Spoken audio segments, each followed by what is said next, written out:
Well, in half an hour, there's some positive soccer with Jack Charlton. And today, Jack tackles the problems faced by coaches of amateur teams with only a couple of evenings a week to train. That's at 9:30, but now, the special child.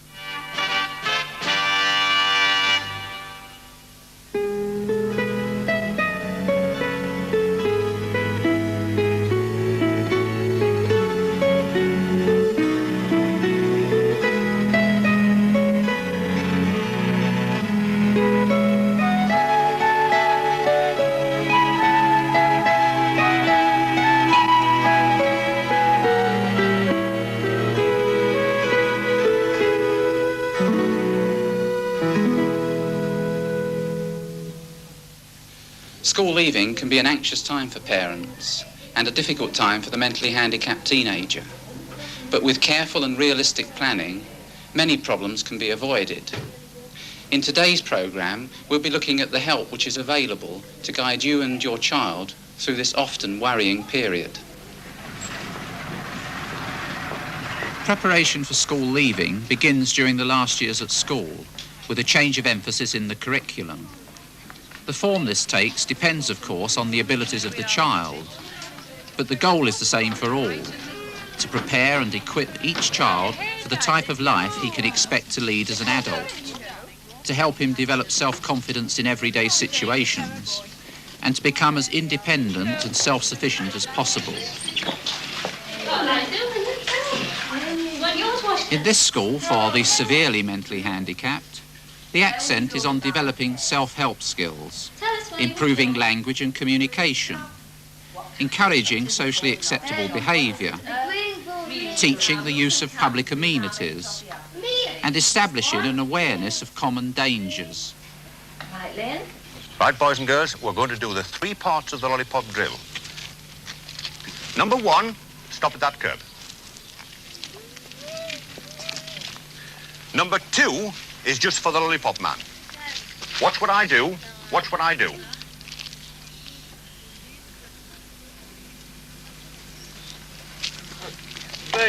Number 3, every one of you has to watch me. Are you all watching me? Cross now, please. The headmistress of Parkside School is Mrs. Curran. You involve the parents quite a lot. We try to, certainly. We have a good flourishing PTA and we have a case conference once a month. Case conference involves a multidisciplinary team. That's the psychiatrist, psychologist, school doctor, social workers, health visitors, class teacher, myself, and the parents, which is the most important, because they have a unique knowledge of the child. You get to know things about the child that you've never heard before at case conferences. Mother hasn't bothered to mention before, but suddenly realises this is an area where they can air their views and they can be heard and they can be helped if necessary. Do you find that some parents are overcautious? Overprotective. I think it's almost a necessary part of being a parent of a handicapped child. You are going to overprotect. Therefore, we try that the child has never been able to dress himself, for instance, because mum just doesn't want to let him do it, never taught him to do it. The child who has never gone out by himself. I know that some of them never will, but they ought to be given a little independence. So dressing here is very important, and we try to stress on the parents that they must do this. In the last year, we have boys grooming and girls grooming. We have a shower in school, they're taught to use the shower. The girls are taught to use the toilet alone. They change alone. They fold their clothes. They change their sanitary towels alone after they're taught to do it initially. They are taught the nicer things of life, which is putting nail varnish, keeping their nails clean, keeping their hands nice. Try to stop them biting their nails. Nail varnish is a great incentive for this sort of thing.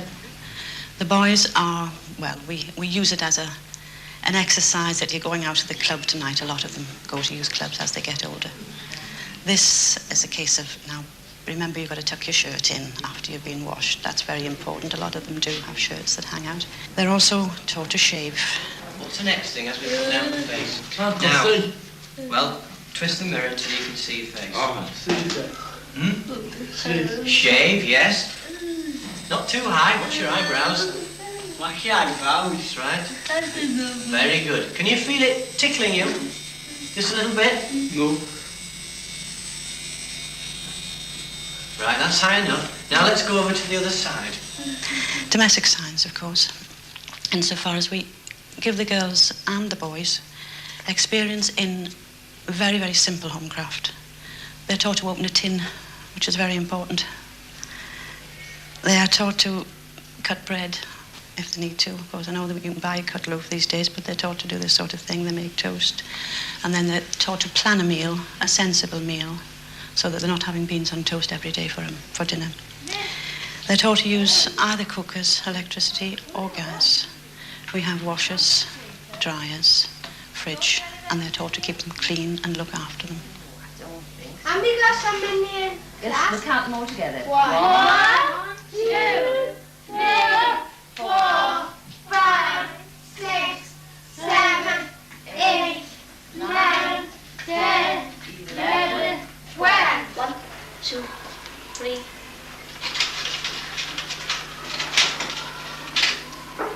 4, 5. It might look like play, but it's play with a purpose. Copy apple.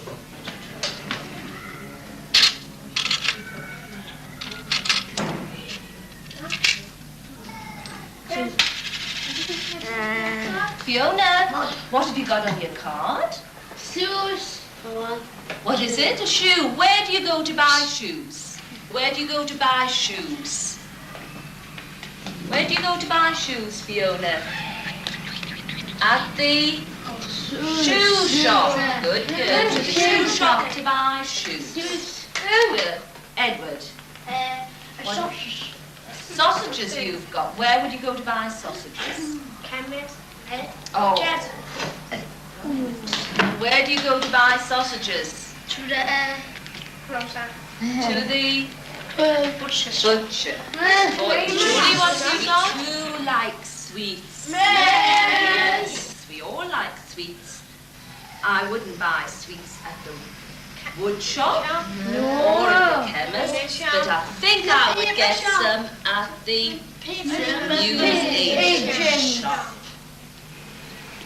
Pupils are given ample opportunity to put their training into practice in the community, with bus rides, visits to museums and shopping expeditions.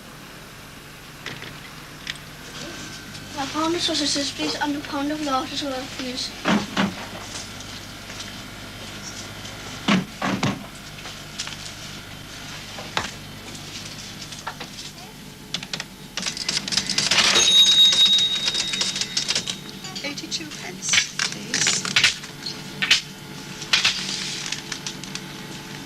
That's 50, 60, 70, 80, 90. Push it to the hill.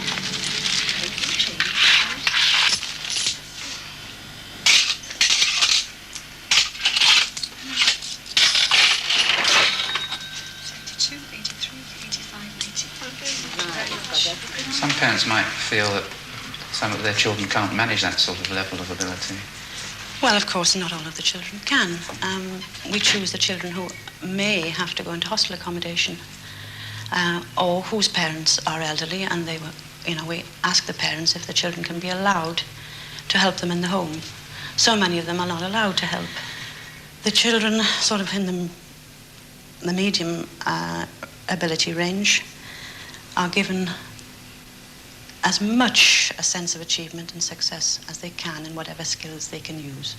Boys and girls, are you paying attention? Watching me? We'll start at this end. We're going to do emergency stops. Now, emergency stops is to prevent an accident, not cause a one.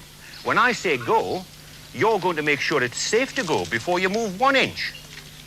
I want 2 things to be done.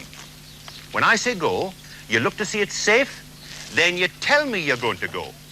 When I say go, I want 2 things done before that bike moves. Go. Look behind, give a signal, hand on the handlebars, come on. Now get ready with your brakes because I'm going to give a special signal. Feet, left, you've got 2 left feet, dear me. Go. Get ready with your brakes, get ready with your brakes. Feet. Give him a clap, by Joe. What about more formal education? This goes on as soon as the child shows ability. Of course, we do all pre-reading and pre-number with the children who are capable of doing it. Language, of course, is one of the most important areas, but if not the most important area. A child who can converse and hold a conversation is socially acceptable. What links do you have with adult training centres and other adult services? Very good. We try in the last year that the child is at school to have an assessment. The social worker applies to the adult training centre for admission. They're put on a waiting list. Then we decide in the last term that the parents and the child will visit prior to the child's admission. Then we have, for many years now, the child has gone on a one-day-a-week basis to the adult training centre to get them used to it. And of course we usually find that after we've been there twice, they don't want to come to school anymore. They are with their friends, older children. We find it often matures them. Even though sometimes we think the child is not mature enough to go, we're often very surprised indeed. Of course, some children stay on beyond the age of 16. Yes. Yeah. If we think that the child is progressing well enough academically, then if the parents consent and everyone else involves consent, we will keep the child on. We've also got to keep on special care children, because in this area at the moment we have no special care adult centre.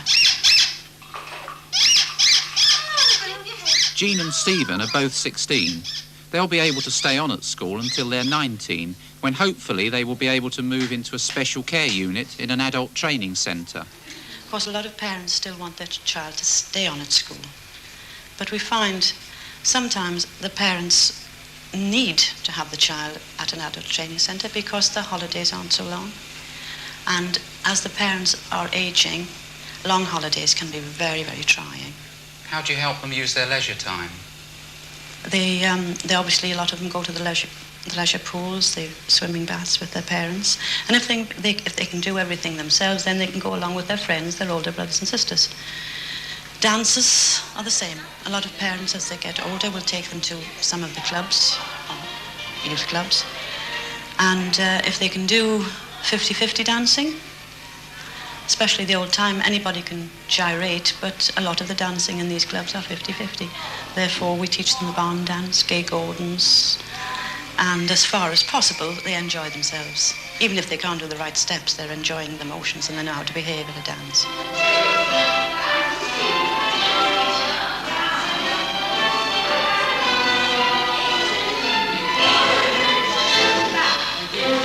Now you go to Mrs. Davis.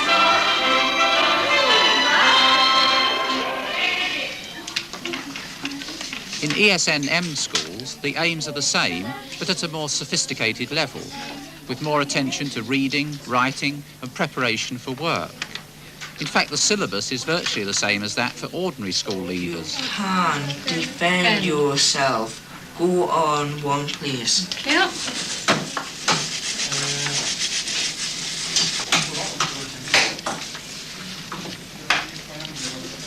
The headmaster of Hillcrest School is Mr. Dawson.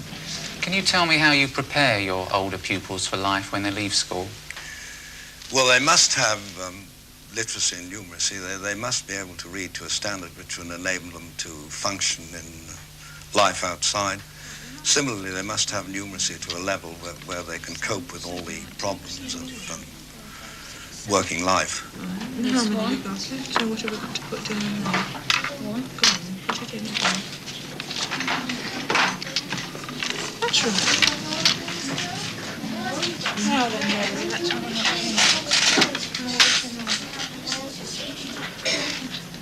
Right, well, then can we take 6 from 2? No, so let's have a look at this number. How many 10s in that number?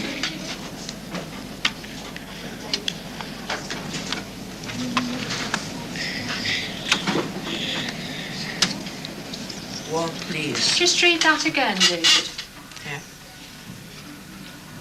You are growing bigger. Bigger. 1. Mark. 2, 3, 4, 5. Your turn, Mark, quickly.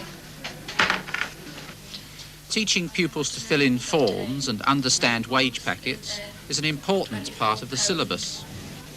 George, could you read your pay packet? The wages are £24.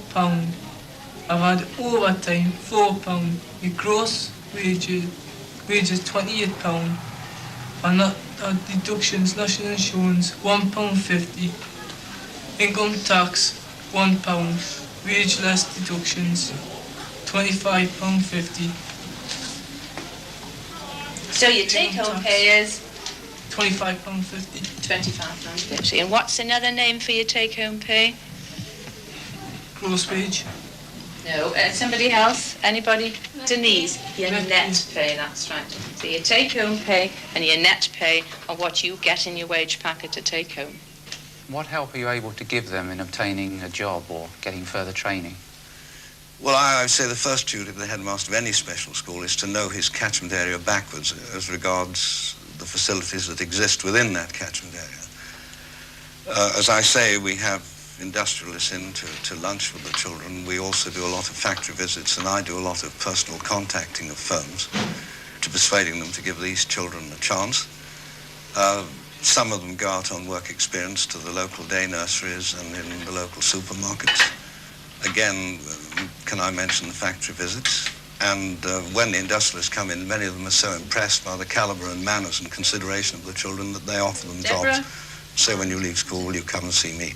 Apart from this, of course, we have the usual backup of the career service and so on. Right, Deborah, from the other side. Right, okay.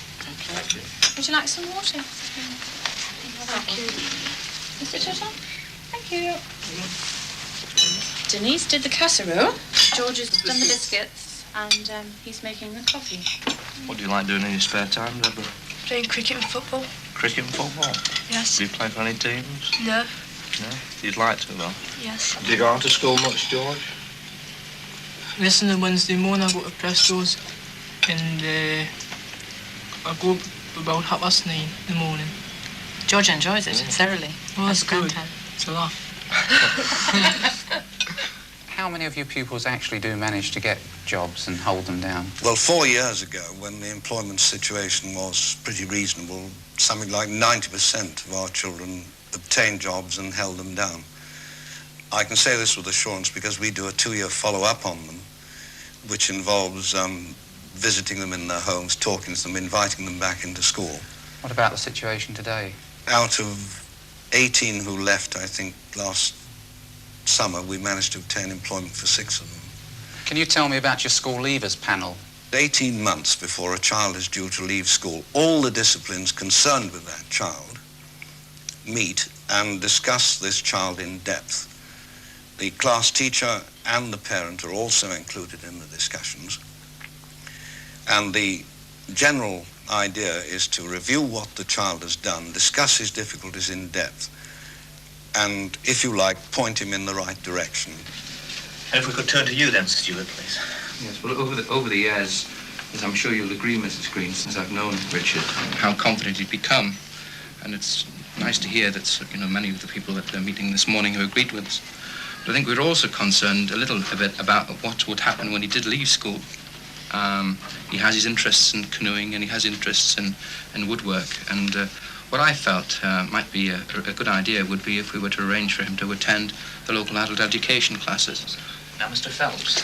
So, as far as we would be concerned, from the career service point of view, we would be able to offer him a short industrial course of some description, a young person's work preparation course, and perhaps another course at a technical college or college of further education.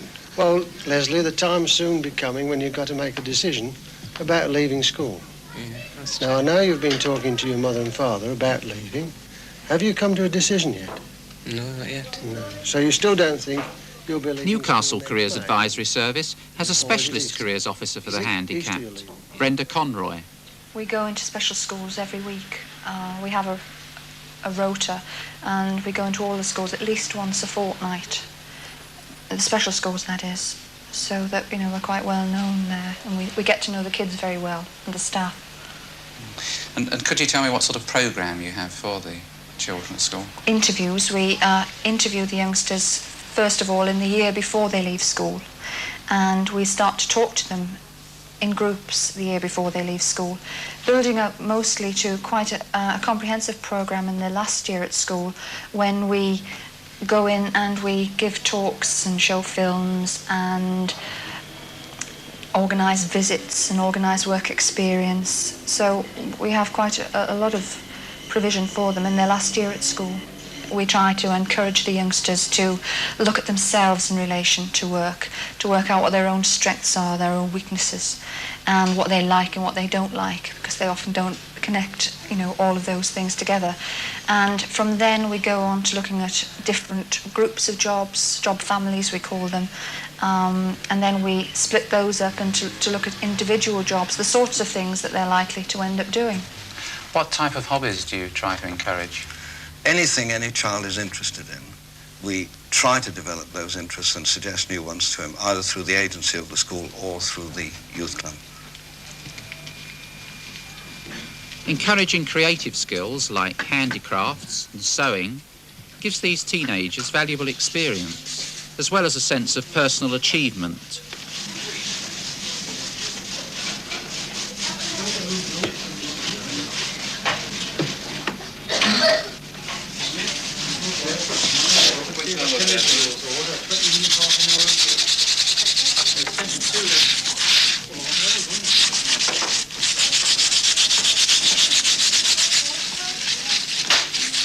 If any child after he's left school wishes to return, to come in and see us and discuss problems or just tell us about himself, then he can come in whenever he likes, and it's by no means uncommon to find 4 or 5 children who have left school in your classroom. What general advice would you give parents in handling the sort of children that you deal with? To maintain the highest standards in the home, not to compromise with standards and values, to be consistent, and also to make sure that what they are doing is in accord with what the school is doing, and of course vice versa. And once the pupil has left school, do you have any follow-up service? A youngster on leaving school registers for employment and comes here every week to look for a job, so they see us then. So we do keep a constant eye on them. We also see the parents as well from time to time. I home visit a lot, because sometimes if I can't get at the parent when I want to, I have to go and see them. If I want signatures on forms, application forms for courses and the like, then I need to chase them up. So that we see the kids a lot, even after they've left school. After they've had their first job, they are entitled at that stage to go to the Employment Services Agency to look for work, if they so wish. But we tend, in fact, to find that they come here until they're about 18 or 19, sometimes a bit older. It depends how confident they are of tackling the adult exchange. How successful are you in placing mentally handicapped school leavers in jobs? Since the unemployment situation has gotten much, much worse, we're finding that it's taking a particularly heavy toll on the mentally handicapped. We, in fact, have an awful lot of mentally handicapped youngsters unemployed at any time, and things are not very good in the job market for them. There are some jobs that they can do, and there are some employers who are very sympathetic, but not as many as I'd like, and it's hard work trying to place them. The government have, as you know, recently introduced the various schemes for the unemployed, and we have a number of handicapped youngsters who've benefited from those. Again, not as many as we'd like. We have difficulty getting the right sort of project, but I'm thinking of things like the work experience scheme, where a youngster can go to an employer for 6 months on a work experience scheme, and they're paid by Manpower Services Commission. We've had a few do that, doing things like caretaking, some in shops and 1 or 2 in kitchens and things like that. We encourage them, wherever possible, to do some form of further education or assessment, anything to give us a bit more information to work with. We have 39 youngsters who've recently started a course for the ESN at the local College of Arts and Technology, and that course is running for a year, and we're hoping that, given the extra year to mature and to learn a bit more about work and do a bit more further education, that there'll be a much more employable prospect at the end of it. As we've seen, there are a number of people and agencies who can help you plan your child's future whilst he is still at school, and there is increasing emphasis upon coordinated planning between school and adult services. The key person in this process is the head teacher, and it is he whom you should consult in the first instance if you have any worries.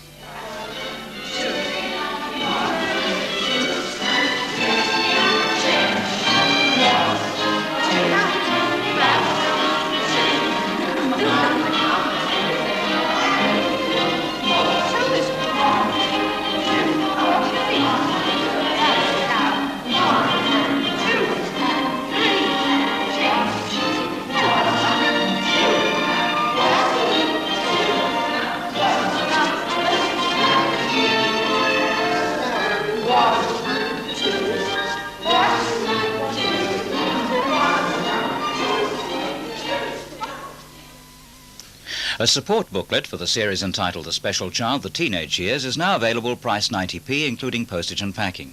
Cheques or postal orders made payable to Trident International should be sent to The Special Child, P.O. Box, Newcastle upon Tyne, NE 99 1TN.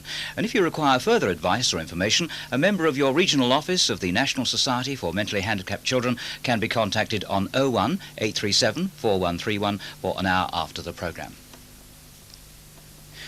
Well, at 11 o'clock this morning we have our programme Link, which is for the mentally handicapped, and moving on to 2:30 this afternoon, the big match, and I'm looking forward to that, Tottenham Hotspur and Manchester United. And talking of soccer...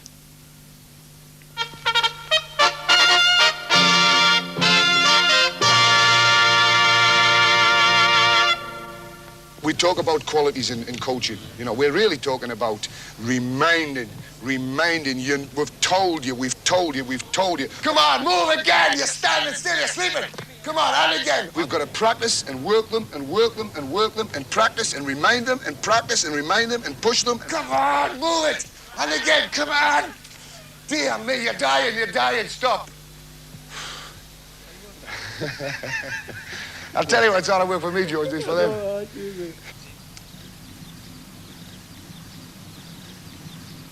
First one, off you go.